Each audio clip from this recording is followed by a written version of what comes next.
초라하지만 강한 왕 제목입니다. 예수님께서 예루살렘을 향하여 가시는 내용이죠. 들어가는 내용인데 보통 우리가 그 지도자 하면은 일단 앞장서 나가는 사람들이 지도자죠. 앞서서 나가서 개선장군처럼 나를 따르라. 옛날에는 그랬잖아요. 나를 따르라 그랬었는데 요즘에는 진군하라. 자기가 앞장서 가는데 요즘에는 어떻게 니들이 먼저 가라 그랬죠. 안 가면 죽이는 거 뒤에서 막 죽이고 막 지도자상이 좀 바뀌었는데 그 원래 이 앞장서서 나가는 사람들이 좀 이렇게 멋져 보여야 하죠. 그렇죠? 근데 역사상 아이러니한 분 중에 한 분이 나폴레옹이잖아요. 나폴레옹. 멋진 분은 아닌데 머리가 아주 비상했던, 그래서 아주 큰 일을 감당했다라고 좀 그러긴 한데 하여튼 위대한 인물이 되었었죠. 정치 지도자 요즘이야 뭐 그 말 타고 나가면서 앞장서라 그러진 않으니까. 요즘에는 우리나라도 얼마 전에 국군의 날 때 그 사열 뭐라 그러지? 예? 열병식. 오, 그렇지. 열병식을 해서 하면은 군인들 막 쫙 줄 맞춰서 딱딱 가고 그러잖아요. 안 보셔서 뭐 관심이 흘러서 그렇습니다. 우리나라는 무기가 상당히 강합니다. 우리나라의 무기가 상당히 세계에서 이렇게 쉽게 넘보지 못할 정도로 강해요. 왜냐면 우리나라도 군사력이 강해야 지킬 수 있으니까. 그래서 상당히 강하게 합니다. 그런 힘이 있어야, 보통 힘이 있어야 되는데 요즘 그래서 군 무기들이 상당히 좋으니까 뭐 그 장군, 나라의 대통령이 전쟁을 뭐 칼싸움을 잘 하지 못해도 상관없죠. 근데 예전에는 안 그랬죠. 예전에는 왕들이 나가서 뭐 우리 다윗 왕도 그렇고 그런 왕 장수로서의 왕들이 있잖아요. 이성계 장군도 원래 장군이었는데 나중에 왕이 됐죠. 태조 이성계도 원래잖아요. 장군. 그러니까 싸움을 할 줄 알아야 사람들을 끌고 나가는 그런 것들이 있고요. 일단 멋져 보여야 합니다. 그래서 내가 이제 왕으로서 딱 이제 시작을 딱 하는 거야. 그럼 보통 당시에는 말이 있으니까 말을 타고 딱 입성을 해야 되잖아요. 성전에. 예루살렘 성에 딱 입성해야 되는데 그렇지 않았다는 거예요. 그 넘겨보세요, 말씀. 이게 이제 예수님이 신발 타고 오신, 이게 나중에 이제 재림시에 뭐 그렇게 오신다고 하는 건데 어떤 분들은 좀 빨간 옷, 지금 하얀 옷인데 빨간 옷 입고 오신다 그런 얘기들이 있고, 원래 요 정도의 모습으로 오셔야 되는 거거든요. 원래 예수님이 나타났으면. 다음 넘겨주세요. 근데 어떻게? 낙이, 새끼 낙이 새끼는 좀 그래서 새끼 낙이를 타고 들어오시는 거예요. 저 나뭇가지들이 뭐냐면 종려나무 가지. 그리고 이 사람들이 옷을 어떻게 바닥에 깔아요. 자기들의 겉옷을 바닥에 깔아. 우리나라 뭐 영화제나 이런 데 보면 뭐 어떻게 빨간 카펫을 쭉 깔아가지고 이 사람들이 쭉 가는 것처럼 깔아요. 옷을 쭉 깔아요.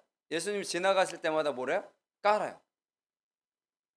그 나귀가 이렇게 밟고 사람들이 밟고 지나가는데 자기 옷을 깐다라는 것 자체는 어떻게 보면 엄청난 헌신을 한다겠다 그런 의미가 있잖아요. 그러니까 나귀를 타고 등장을 하시는 거예요. 생각해 보세요. 나귀를 타고 등장을 해야 왕의 그 입지가 크겠습니까? 위로 올려보세요. 예, 여러분들 어떤 왕을 원하세요? 다시 넘겨보세요. 이 왕하고 넘겨주세요. 다시 밑으로. 이 왕하고 어떤 왕? 여기 이 정도는 돼야 따를만 하잖아요. 그 새끼 나귀 타고 오는 그 나귀도 어른 새끼가 아니고 어른 새끼네. 어른 나귀도 아니고 그 새끼 나귀를 타고 다닌다는 게 좀 그렇잖아요. 그렇다라니까.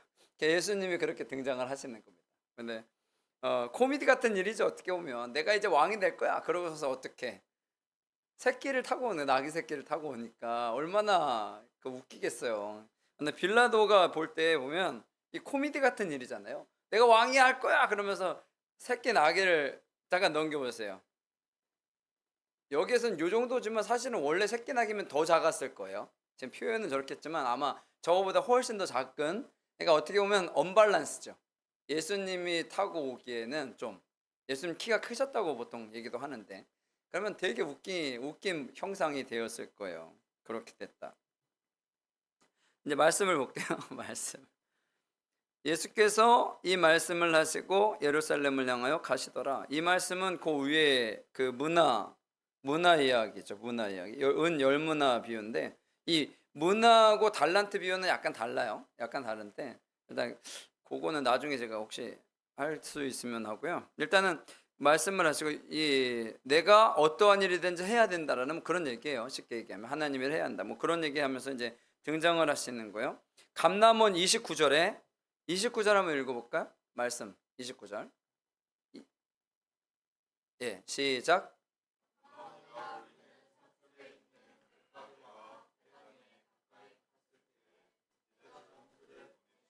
아멘. bet박이와 베다니에 갔을 때 제자 중 둘을 보냅니다. 이 30절 읽어볼게요. 시작.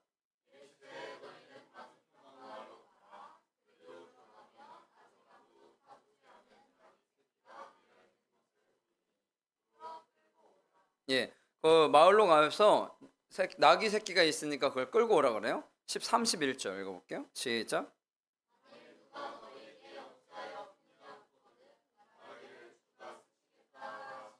예, 그러니까 가서 풀어. 그러다가 이제 풀고 있는데 누가 오면 이거 주께서 쓰시겠다 하라고 얘기를 한 거예요. 그렇게 하라고 그러는 거예요.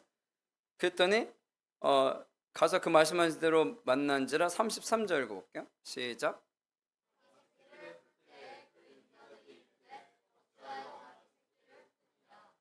대답하되 주께서 쓰시겠다 하고 그리고 나서 이제 끌고 온 거예요. 여러분 생각해 보세요. 어떤 사람들이 모르는 사람들이 와가지고 자기 낙이 새끼를 푸는 거야. 가져가려고 그래. 그때 야 뭐 하는 거야? 그랬어요. 아 주님께서 쓰실 겁니다. 그럼 여러분도 주시겠어요?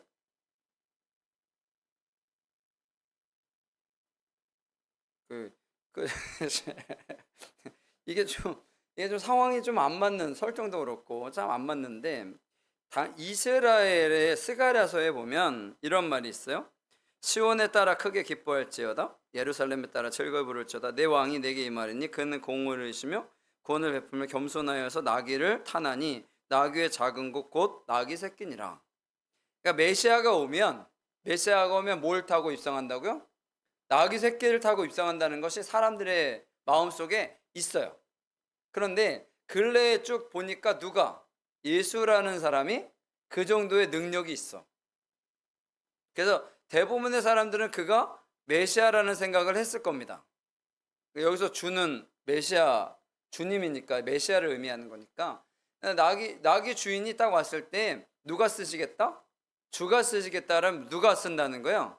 메시아가 쓰신다라는 거예요. 그래서 이 사람들이 어때요? 기꺼이 내어준 거라는 거죠. 이거는 뭐예요? 영광이죠. 여러분 메시아께서 딱 오셨는데 우리 집에 나귀 새끼를 타신대. 그러면 영광 아니겠습니까? 우리나라도 그랬나? 왕들이 옛날에 왕들에게 이제 잘 보이면 왕들이 이렇게 상이나 이런 것들을 줬겠죠. 그죠? 우리나라는 아닌데 뭐 윗동네, 우리나라의 윗동네 거기 보면 그 사람하고 뭐 악수 한번 하면 이 사람은 뭐 핀다 그러잖아요. 인생이. 그런 얘기도 못 들어보셨어요? 별로 세상 돌아가는 관심. 저 위에 우리는 북한이라 그러니까. 그래서 거기 최고 지도자가 이제 사람들하고 악수하면 이 악수한 사람은 이제 완전히 인생이 핀 거예요. 인생이 핀 거예요. 상 주고 막 그러는 거니까. 근데 예수님께서 메시아인데 메시아가 자신의 나귀 새끼를 쓰는 것은 뭐라고요? 영광이라고요. 그런데 이것을 인식하지 못한다면 풀어주겠어요? 주겠어요? 못 주죠. 그러니까 예수님 메시아라는 걸 일단 인정했기 때문에 내어주는 겁니다. 그런 거. 우리가 하나님의 자녀로 살아갈 때 중요한 것 중에 하나가 그거예요. 내가 예배 드리잖아요. 예배를 드리고 와서 뭐 하나님의 일 봉사도 하고 헌금도 하고 여러 가지 많은 것들을 하잖아요. 이게 기본이 예수님을 구세주로 믿기 때문에 가능한 거예요. 여러분 생각해 보세요. 여러분들이 저를 보고 오겠어요? 뭐 그러면 좋긴 하겠지만 저를 보고 와서 뭐 말씀 듣고 말씀이 좋으니까 뭐 야 좀 괜찮네 그러고 오면은 굳이 여기로 올 필요는 없잖아요. 그러잖아요. 말씀 좋은 데가 얼마나 많겠어요.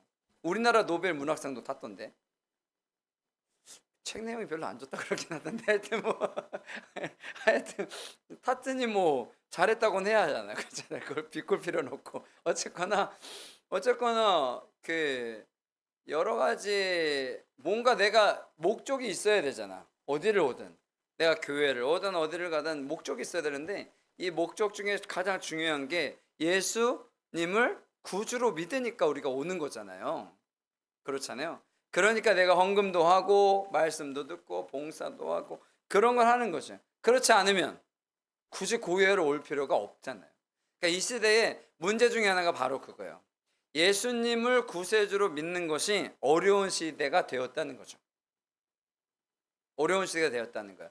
왜냐하면 예전 같은 경우에 인생이 힘들고 어렵고 뭐 이런 것들과 나의 삶과 이렇게 막 겹치고 맺히고 그러면서 뭘 받았냐면 은혜를 받았어. 은혜를 받고 감동을 받으니까 교회 오는 것이 기쁘고 즐거웠다고요. 힘들어도. 힘들어도 교회 오고 그런 것이 좋았는데 요즘에는 그것이 잘 안 돼요. 그것이 잘 안 돼. 왜? 딱히 사는 게 문제가 없어. 그렇기도 하고 감동이라는 것이 없고 그런 것들이 없기 때문에 그런 일들이 많이 생겨요. 그래서 왜 가지? 내가 교회를 왜 가지? 그런 생각들을 많이 한다고요. 어쩔 수 없이 오는 것을 우리가 바꿔야 한다는 거예요. 이 사람들은 예수님이 메시아, 구세주인 것을 믿었다는 거예요. 그러니까 모르는 사람들이 와서 그것을 원할 때에 쉽게 내어줄 수 있었다라는 겁니다. 내어줄 수 있었다는 거예요. 41절 읽어볼게요. 41절 같이 읽어봅시다. 시작. 오늘 말씀이 없구나. 41절 없는데 성경 보시고 한번 읽어보세요. 시작.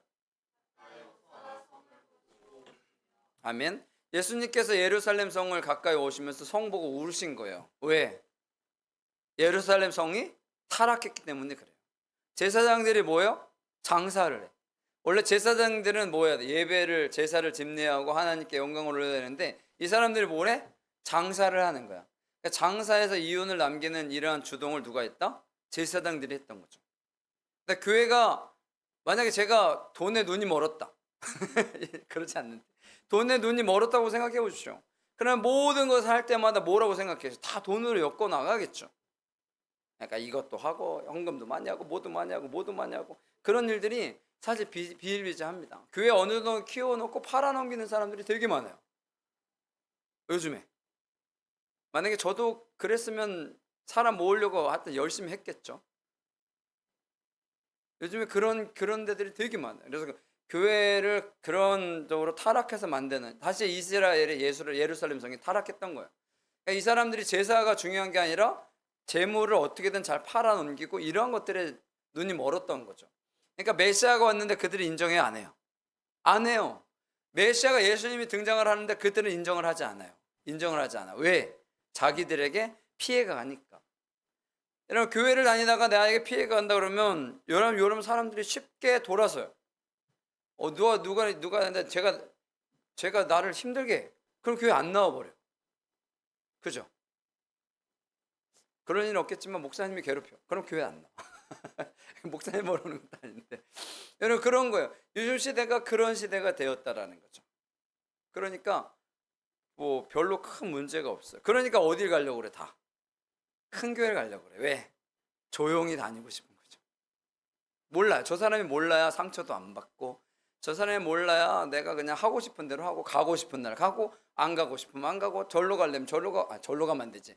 저리로 가려면 저리 가고, 그런 일들이 생기는 거예요. 그런 일들이 생기는 거예요. 여러분, 그러면 안 됩니다. 그러면 안 됩니다. 예전에는 작은 교회에도 사람들이 많이 와서 봉사하려고 했는데 요즘엔 그러지 않잖아요. 작은 교회 다니는 사람 다 큰 교회 가려고 하고, 이런 일들이 너무 쉽게 생겨났다는 거죠. 그러한 것들을 우리가 좀 바꿀 필요가 있어요. 왜냐 하면 이렇게 가면 우리나라도 교회들이 뭐가 돼? 박물관이 되고 술집이 되는 거예요. 우리나라도 그런 교회들이 많이 생겼어요. 교회가 카페가 된 경우도 많고요. 우리나라도 술집 된 경우들도 많아요. 이단에 넘어간 데는 태반이고요. 이단이 그 교회를 사가지고 그런 데들이 되게 많습니다. 그래서 다 거기에 넘어가는 거예요. 이단으로 넘어가고, 얼마나 안타까운 일인지 몰라요. 그래서 그러한 것들이 되지는 않았으면 좋겠다는 거예요. 그리고 그 위에를 볼게요. 35절에 그것을 예수께로 끌고 자기의 겉옷을 나귀 새끼에 걸쳐놓고 예수를 태우니 가실 때 그들이 자기 옷을 길에 폈다. 37절에 감난산 내리막, 감난산은 올리브산이라고 했죠. 제자의 온 무리가 이를 본 바를 능한 일로 기뻐하며 큰 소리로 하나님을 찬양하여. 38절 읽어볼게요. 시작.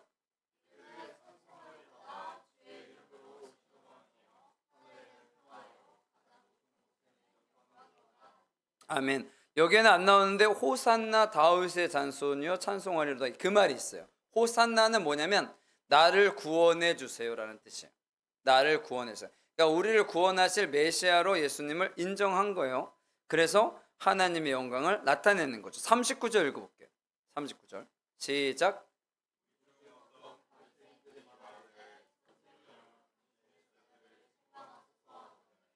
아멘. 사람들이 찬송하려다 할렐루야 막 하나님 영광 받으십시오 막 그러니까 그러는 거야. 그랬더니 뭐라 그랬냐고요? 바리새인들이 선생이요, 선생을 랍비, 당신의 제자들을 어떻게 하라고요? 책망하라는 거예요. 지금 예수님이 오시는 것을 보고 막 할렐루야 호산나 다윗의 자손이여 찬송하려다 막 그런 사람들이 막 환호성을 딱 지르니까 바리새인들이 뭐라 그래요? 예수님 보고 쟤네들 책망해 달라는 거예요. 왜? 지금 뭐 하니까? 잘못하고 있는 거야. 엄청나게 큰 죄를 짓고 있는 거야. 이걸 뭐라고 그러냐면 신성모독죄라고 그래요.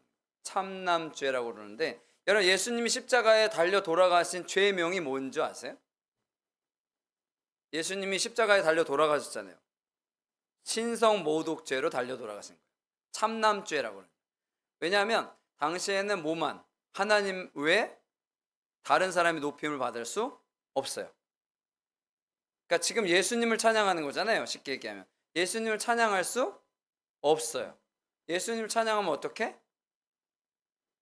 신성모독죄예요. 그럼 여기 있는 사람들은 다 뭐 하는 거예요 지금? 신성모독죄. 그럼 당시에 신성모독죄는 뭐예요? 죽여요. 죽인다고요. 그러니까 어떻게? 하지 말라고 그러는 거예요. 여러분 누구의 말이 맞아요? 바리새인의 말이 맞아요? 예수님을 메시아로 인정 안 하면 신성모독죄가 맞죠. 그러나 예수님은 메시아잖아요. 그렇기 때문에 신성모독죄가 아니에요. 일반 사람들, 나귀의 주인 예수님을 따르는 많은 사람들은 예수님을 메시아로 인정을 했지만 바리새인들, 제사장들, 사두개인들은 예수님을 인정하지 않았다는 거예요. 왜? 자기들이 내려놓아야 할 게 너무 많아. 예수님 메시아가 되시면 자기들에게 엄청나게 큰 피해가 되어지는 거예요. 데미지가 생기는 거죠. 장사하는 것도 못해.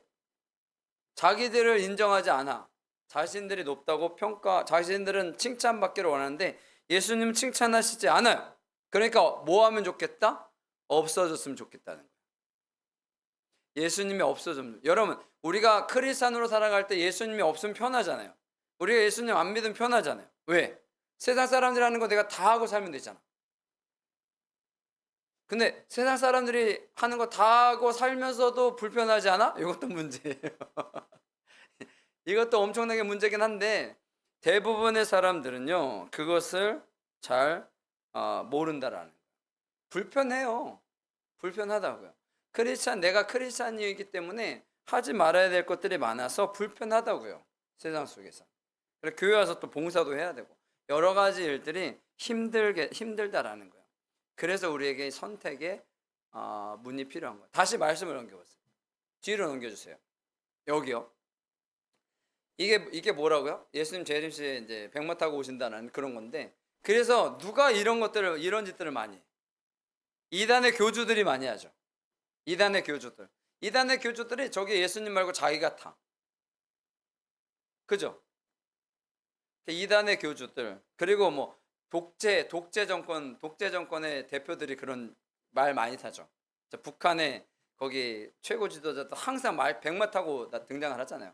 백마 탄 거 사진에 걸어놓고 막 하는데 자기들이 메시아라고 생각하는 거예요. 근데 메시아는 아까도 얘기했지만 다시 넘겨보세요. 뭘 타고 오신다고요?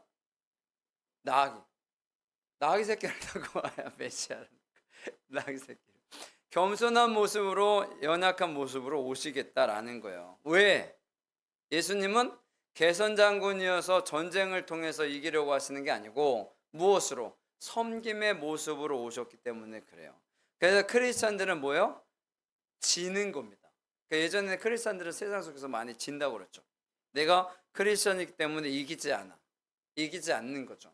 이기지 않는 것이 그 많았다는 거야. 싸우지도 않고 그런 것들. 그래서 우리의 영향이 그만큼 상당히 중요하다라는 거죠. 그것을 우리가 기억할 필요가 있어요. 기억할 필요가 있어요. 그래서 하나님께서 쓰시겠다 하시면 마땅히 내어드리는 것 중요한 거죠.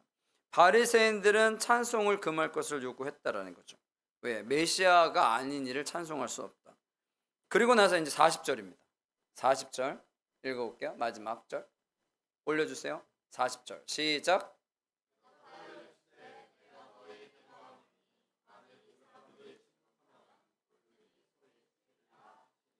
아멘. 이 말씀이 무슨 말씀이냐면 백성들이 막 할렐루야 찬송하고 막 그러잖아요. 그래서 예수님의 영광을 인정하는 거예요. 예수님 메시아임을 인정하는 거예요. 만약에 이 사람들이 조용히 있었다면 뭐 하는 거냐면 돌들이 소리 지른다는 얘기는 뭐예요? 심판한다는 얘기예요. 만약 이 사람들 호산나 다윗의 자손이 찬송을 하지 않았다면 무엇이 임했을 거다?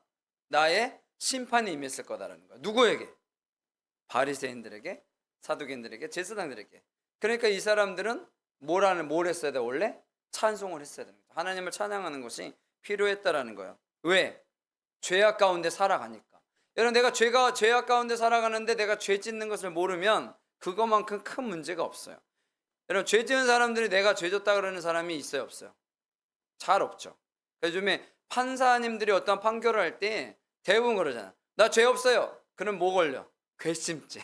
괘씸죄 걸려가지고 원래 검사님이 이렇게 구형을 하거든요.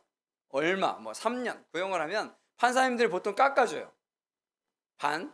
반띵 한다면 좀 그런데 반으로, 보통 기본이 반으로 깎아준다 그러는데, 만약에 나는 끝까지 잘못하지 않았으면 그럼 이게 3년이 6년 된다 그러더라고. 최고형. 왜냐하면 뭐로? 괘씸죄 그런 것들이 많아요. 그래서 확실하게, 물론 증거가 없으면 끝까지 우겨도 되긴 하겠지만, 이런 증거가 있다면, 대부분 증거가 있던데, 하여튼 그러면 무조건 뭐 해야 돼? 잘못했다고 그래요. 그래서 잘못했다 그러고 뭐 하라 그래? 참작해달라 그러죠. 용서해주고 참작해. 그러면 뭐예요? 판사님이 참작해서 어떻게? 깎아주는. 그래서 원래 검사님이 판결을 구형을 할 때 그 깎일 거를 생각해서 구형한다고 그러더라고요. 기본적으로. 그럼 누가? 판사님이 깎아줘. 근데 가끔 가다가 안 깎이고 더해지는 건 뭐라고요? 괘씸죄. 나 잘못한 거 없다. 여러분, 나 잘못한 거 없다 그러면 이게 이제 큰 문제가 되는 거예요. 하나님도 우리에게 마찬가지예요. 우리가 죄 안 짓고 살 수는 없으니까 하나님께서 항상 요구하는 게 그거잖아요. 잘못했다는 거죠. 잘못했다는 것하고 하나님을 찬양하는 것. 그런 것들이에요. 그래서 세리를 만나서 어떻게 해요? 기도하면 용서해 주시잖아요. 그 앞에 나온 게 지난번 말씀이 그거였잖아요. 삭개오. 세리장의 삭개오 당시엔 죄인 중에 아주 악질 죄인인데 예수님께서 그의 죄를 사해 주셨고, 삭개오가 어떻게 해요?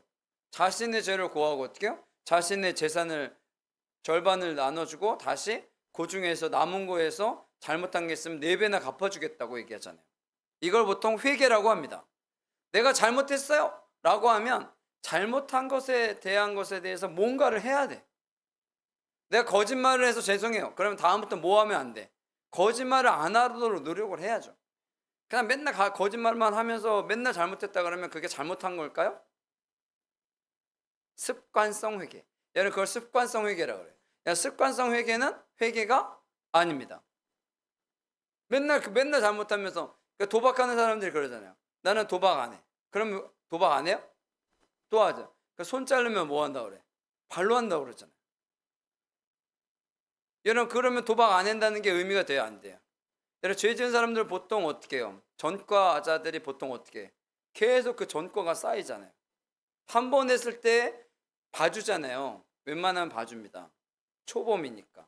근데 이걸 재범하는 사람부터는 이제 여기서부터 문제가 되는 거죠. 그런 거예요. 왜냐하면 사람이 죄 안 짓고 살면 물론 좋긴 하겠지만 이게 살다가 보면 죄 안 지을 수 없잖아요. 세상 속에서. 그렇기 때문에 그런 일들이 대부분은 사실 안 걸려서 그렇지, 걸리는 걸로 하면 우리들 다 문제가 될 수도 있어요. 그렇지 않겠어요? 회사원들 얼마나 불법적인 일들 많이 해요. 그렇죠? 여기 이 회사는 안 하는데 여러분 얼마 회계 뭐 있죠, 세무 있죠. 야, 그 불법적인 일 안 하겠습니까? 설마 안 해야 되는데 뭐야? 안 걸려서 그렇지. 여러분 우리 교통신호 위반 해요 안 해요?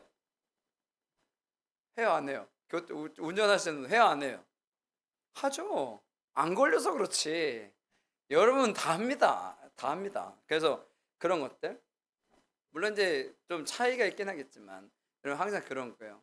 우리가 죄 안 질 수는 없다는 거죠. 그러나 죄 지은 것을 고백하고 돌아서려고 노력하고 웬만하면 노력하고 살아가는 것이 필요하다라는 거예요.